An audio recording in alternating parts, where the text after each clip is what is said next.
Fakkeenya inni jalqabaa maal jedha? That is no longer possible jedha. That is no longer possible. Possible Britishiin akkasitti yoo kan jettu taate possible jette Ameerikaanonni. So ootana gara aatti dubbisanii jechuudha. That is no longer possible yookiin immoo possible jennaa jechuudha. So hiikaan isaa maali? Kana booda sun hin danda'amu jechuudha. Wanta duraan danda'amu tokko yoo kan hin danda'amne ta'e maal jechuu eegalta? That is no longer possible. That is no longer possible jettaa jechuudha.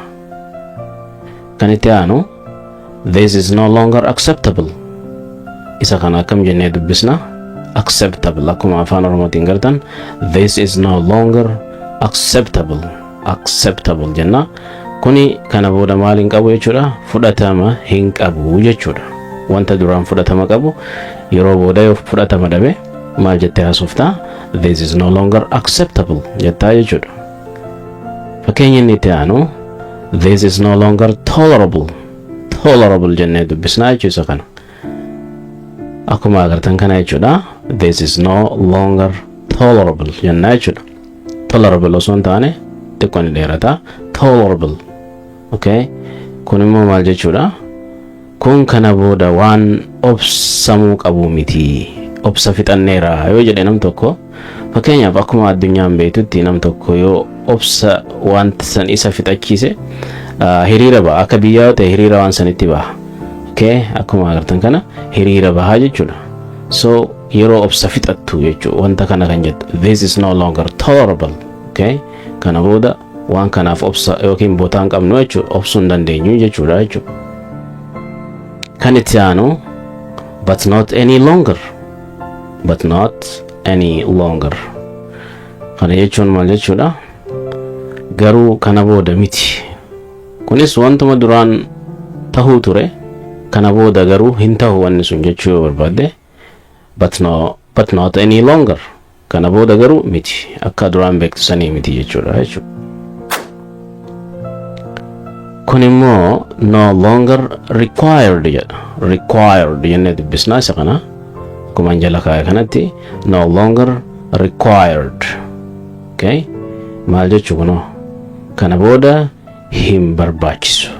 Wanta duraan barbaachisu arrammoo hin barbaachisu taanaan yeroo ammaa kanarraa kaasee no longer required jettee dubbistaa jechuudha. No longer required jettee deddeebistee yeroo jettu siif dhufa jechuudha.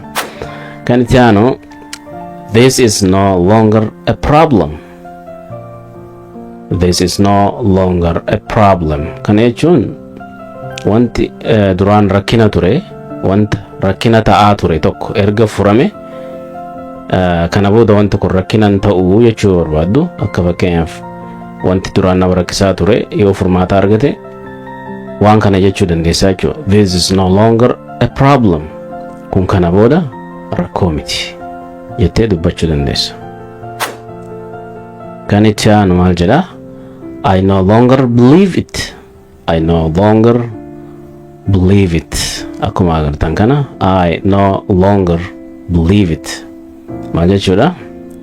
Kana booda hin amanu. Wanta duraan amanaa turte guyyaa keessaa yeroo garagalu hin amanu jechuu kee ibsuudhaaf maal si barbaachisaa? Hima kana si barbaachisaa jechuudha. I no longer believe it. It jechuun maaliin bakka bu'a jennee baranne wanta nama hin taane. Wanti ati hin amanne sun wantadha jechuudha namaa miti. So kanaaf it jennee I no longer believe it jettaa jechuudha. Kana booda ani hin amanu.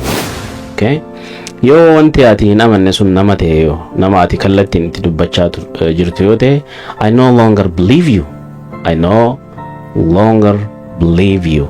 An kana booda sin amanu jechuudha. Nama duraan amantaa irraa qabdan yoo isin gane an kana booda sin amanu jettee kallattiin itti dubbachuudhaaf I no longer believe you. Kan itti aanu no longer useful. No longer useful. Maal jechuudha? Kana booda faayidaa hin qabu. Wanti duraan faayidaa qabu yoo faayidaa dhabe maal jettanii? No longer useful jettanii jechuudha. Okay? Kun immoo maal jedha?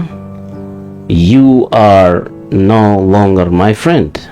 You're no longer my friend jenna akka amma dura laallee yoo ta'e you fi are tu gabaabsame contract ta'e akkana taa'enne you're no longer my friend. Ati kana booda hiriyaa kootii miti.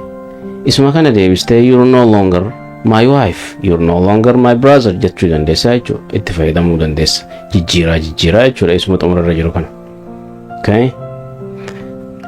Kun immoo maal jedha? You're no longer my brother. You're no longer my brother jedha jechuudha. You're no longer my brother jechuun ati kana booda obboleessa koo miti. Obboleessi kee yoo kan si aarsu ta'ee aara kee mul'isuudhaaf kana booda ati obboleessa koo miti jechuu ni dandeessa jechuudha. You're no longer my brother. Okay? Kun immoo maal jedha? You are no longer my wife jedhamu. You're jennee dheeressinee yeroo dubbisnu you are dha. Contract yookiin immoo walitti bunnee yeroo jennu you're jenna. Akkumaan as jala kaa'e kana you're no longer my wife. Jaarsi immoo jaartitti yookiin immoo abbaan manaa haadha manatti yeroo aaru akkana jechuu danda'a jechuudha aara isaa ibsachuudhaaf. Ati tana booda haadha manaa koo miti. Haati manaas abbaa manaa asirratti maali yoo abbaa manaatu jedha kana haadha manaa taate you're no longer my husband jettiin jechuudha. Abbaan manaa maal jedha? You're no longer my wife. Ati kana booda haadha manaa koo miti jedha. Himoota kana irra deddeebitanii jechuudhaan qabattanii jechuudha. You're no longer my wife. Abbaa manaa yoo ta'e haadha manaa yoo taate you're no longer my husband jettiin jechuudha. Itti fayyadama jecha kana beekne taanaan wanta baay'ee haasawaa guyyaa guyyaan nuti goonu keessatti itti fayyadamuu dandeenya jechuudha. So kutaalee darban keessatti waa'ee itti fayyadama geetii ilaallee turre. Kun immoo kutaa itti aanu waa'ee itti fayyadama geetiiti jechuudha. Geetiin vocabulary keessaa tokko. So vocabulary jechuun immoo jechoota jechuudha. Namni tokko afaan haasawuudhaaf dura jechoota baay'ee baruu qaba. Jechi geeti jettutun immoo jecha kophaa isiitti vocabulary yookiin immoo jechoota hedduu irraa bakka buute kophaa isiitti tajaajila adda addaa haasawaa nuti guyyaa guyyatti goonu keessatti kan tajaajila guddaa nuuf kennitu jechuudha. So waa'ee itti fayyadamiinsi baay'ee irratti xiyyeeffachuu qabna jechuudha. Having said so, now let's back to the lesson. Ergaan kana jennee mee garuma barumsichaa deebinee haa ilaallu. So akka argaa jirtanitti meaningiin yookiin immoo hiikaan get back jettu asirratti jecha get jedhamtuu fi backin yeroo wal dhuftu hiikaa akkamiin kan nuuf deemti? Return kan jedhanuuf kan nuuf deemti jechuudha. Return jechuun deebi'uu jechuudha. So akka fakkeenya jalqabatti kan ilaallu we should get back by 7:30 asirratti sa'aatii 7 walakkatti deebi'uu qabnaa jedha. So we should get back by 7:30 akkamiin jennaa dafnee yeroo jechuu barbaanne akkamiin jenna? We should get back by 7:30. We should get back by 7:30. 7:30 7 and half kan jettu yookiin immoo daqiiqaa 30 jechuun walakkaa jechuudha. Half jennaani. So sa'aatii 7 walakka deebine jechuudhaaf akkas jechuu qabna jechuudha. Fakkeenyi inni itti aanu maal jedha? I will get back to my country soon. I will get back to my country soon jedha. Kun maal jechuudha? Dhiyootti yookiin immoo yeroo dhalutti gara biyya koon deebi'aa jechuudha. Asirratti dhihoo kan jedhu soon yoo ta'u my country jechuun biyya kiyya, get back jechuun deebi'uu jechuudha. So hiikaa deebi'uu qabdi jennee turre reefu akka jalqabarra laalletti get back jechuun return jechuudha. Return jechuun immoo deebi'uu jechuudha. So asirratti verbiin kun immoo I will jedha. Will jechuudha yookiin immoo verbiin will jettu waan fuulduraa agarsiisti. So I'n pronounidha. Bamaqa kan jennuuni. Bamaqa keessaa ana kan jettu jechuudha. I will ani fuulduratti jechuudha. Get back in deebi'a to my country biyya kootti soon dhiyootti jechuudha. So walirratti al tokkotti yeroo hiiknu maal ta'a? Yeroo dhiyootti gara biyya koon deebi'a jechuudha. Kun immoo maal jedha? Why don't you will get back to your country? Why don't you will get back to your country?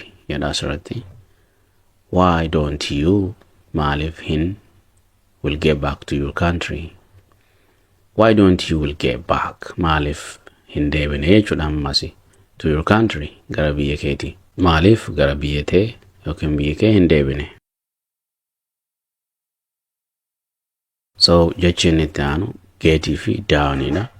Jecha get jedhamtu fi down walitti yoo finne yookiin immoo propositionii down jettee waliif finne maal nu kenna? Meaning isaa maal ta'a? Bend down to avoid harm jedha. Asirratti gadi jedhu jechuudha yookiin immoo dugdaan gadi jechuu. Maaliifi to avoid harm wanta nutti darbatamu yookiin immoo wanta nu dha'uuf deemu tokko jalaa gadi jechuudha. So nam tokko gadi jedhi yoon sin jechuu barbaade wanta san jalaa gadi jedhi jechuu barbaade maal jedha? Get down jedha jechuudha. So get down jechuun gadi jedhi jechuudha. So walumaa galatti barumsi keenya kan waa'ee geetii wal qabatu kan guyyaa irraa isa kana fakkaata kutaa itti aanuun hamma walitti deebinutti have a wonderful time. In our next class, we gonna learn about how to express ourselves.